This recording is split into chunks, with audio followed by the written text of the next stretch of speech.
Washington, this is VOA News.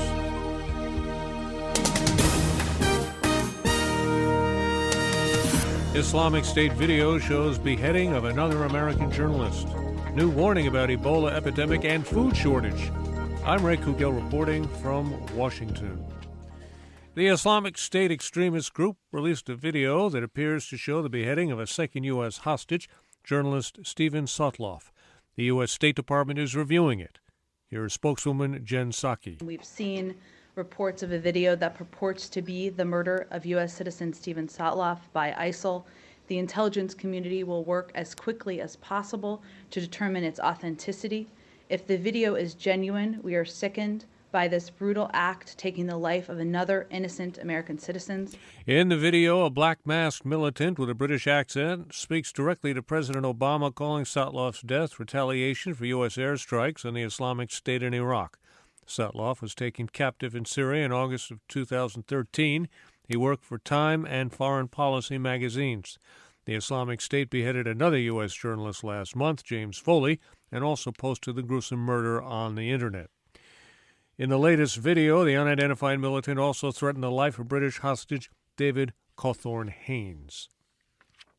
The international medical aid group Doctors Without Borders says the world is losing the battle against Ebola and warns the deadly virus will not be stopped unless wealthy nations send specialized biological disaster response teams to West Africa.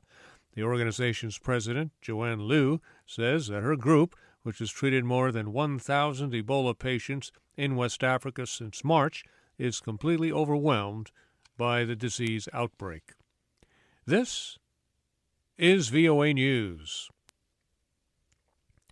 UN agencies warn the Ebola epidemic in West Africa is likely to result in food shortages in the most severely affected countries, including Liberia, Sierra Leone, and Guinea. The World Food Program, along with the Food and Agriculture Organization, are planning to increase life-saving operations to help them. Lisa Schlein reports. Liberia, Sierra Leone, and Guinea are battling the worst Ebola epidemic in history. The deadly virus has claimed more than 1,550 lives, with predictions of far worse to come. In addition, UN food agencies are warning many people in these countries could go hungry in the coming months. In a cruel irony, UN officials note the main Ebola-affected countries have had adequate rain and we're looking forward to a good harvest season.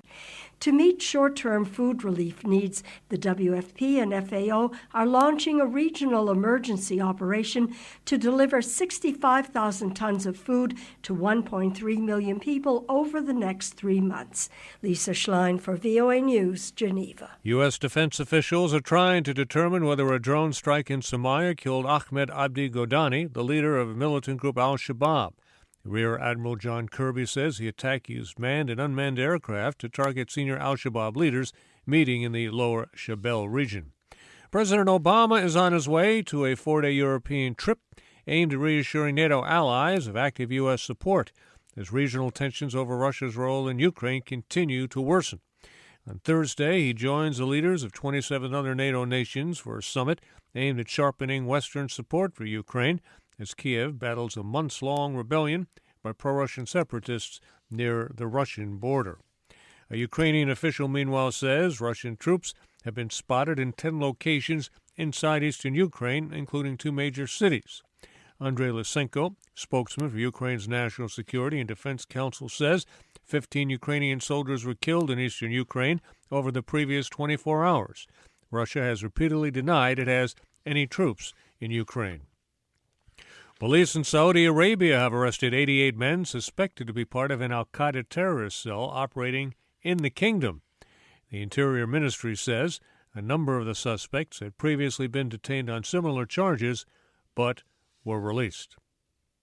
Pakistan's parliament reaffirmed its support of Prime Minister Nawaz Sharif, who is refusing to resign despite weeks of protests calling for his ouster over alleged election fraud and corruption.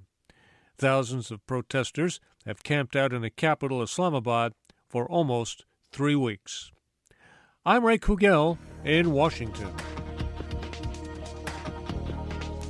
That's the latest world news from VOA.